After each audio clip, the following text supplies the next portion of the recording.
Di dalam kehidupan kita, kita pasti akan berhadapan dengan masalah atau problem. Setiap orang juga pasti memiliki masalah yang beragam. Baik itu dalam hal pendidikan, perekonomian, masalah dalam keluarga, masalah dalam pekerjaan, ataupun masalah dalam percintaan misalnya.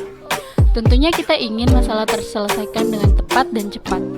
Namun, bagaimana kita dapat menyelesaikan masalah kalau kita sendiri belum tahu apa itu masalah? Nah, teman-teman, sebelum kita mengulas mengenai problem solving, mari kita bahas terlebih dahulu mengenai apa itu masalah. Masalah adalah keadaan di mana adanya kesenjangan antara dosolen atau teori dengan dasein atau fakta empiris.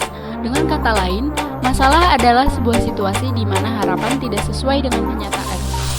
Sejalan dengan ungkapan di atas, Collins Dictionary mengartikan bahwa masalah adalah kondisi yang tidak sesuai dengan yang diharapkan, menyebabkan kesulitan dalam menjalani hidup. Ya, memang, masalah adalah suatu hal yang harus segera diselesaikan.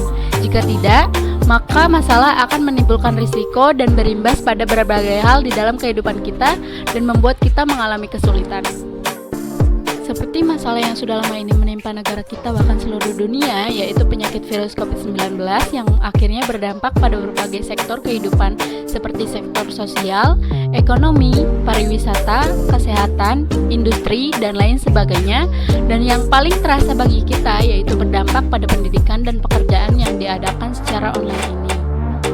Hal itu terjadi karena masalah tersebut dibiarkan pada awalnya dan berakibat pada sektor yang lain atau bahkan belum adanya langkah penyelesaian yang tepat. Tentunya kita tidak ingin masalah kita terus menggunung dan merembet pada hal-hal yang lainnya yang mungkin lebih penting dan lebih krusial lagi, bukan? Oleh karena itu, kita harus segera melakukan langkah tepat untuk dapat menyelesaikan masalah atau dengan melakukan problem solving. Pengertian problem solving menurut para ahli diantaranya Purwanto 1999 page 17, yakni suatu proses menghadapi situasi baru dengan menggunakan strategi, cara, atau teknik tertentu. Tujuannya agar keadaan tersebut dapat dilalui sesuai dengan keinginan yang ditetapkan. Sedangkan menurut Bulo 2002 page 111, problem solving adalah metode yang mengajarkan penyelesaian masalah dengan memberikan penekanan pada terselesaikannya suatu masalah secara menalar. Seperti ketika di masa sekolah, kalian pasti pernah mengalami ada mata pelajaran yang susah sekali mengikutinya, bukan? Guru sudah memberikan batas bawah kelas atau KKM dan kamu harus memiliki nilai 60 saat ujian. Tapi setelah kamu mengikuti ujian, kamu mendapatkan nilai 40 sehingga ada kemungkinan kamu tidak lulus atau tidak naik kelas. Nah, dalam hal ini ada jarak antara realita atau kamu mendapatkan nilai 40 dan nilai ideal agar kamu dapat lulus yaitu minimal 60. Yang kalau jarak ini tidak dipecahkan, kamu tidak akan lulus atau tidak naik kelas. Upaya kamu untuk menaikkan nilai kamu dari 40 menjadi lebih dari 60, katakanlah 80, di saat remedial adalah bentuk sederhana dari problem solving.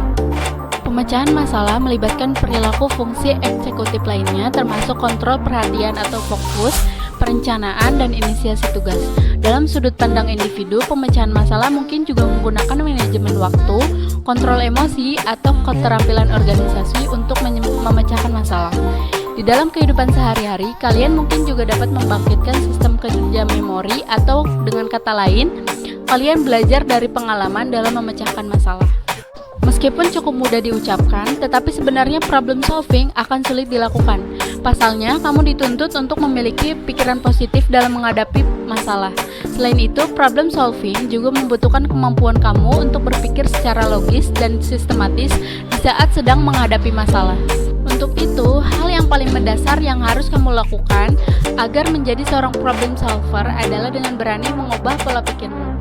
Kamu harus berpikir bahwa kamu adalah seorang challenger di mana masalah yang datang adalah tantangan yang membuatmu bersemangat. Dan dengan menerapkan pola pikir demikian, maka kamu tidak akan lagi menghindari masalah atau misuh-misuh ketika masalah datang kepadamu.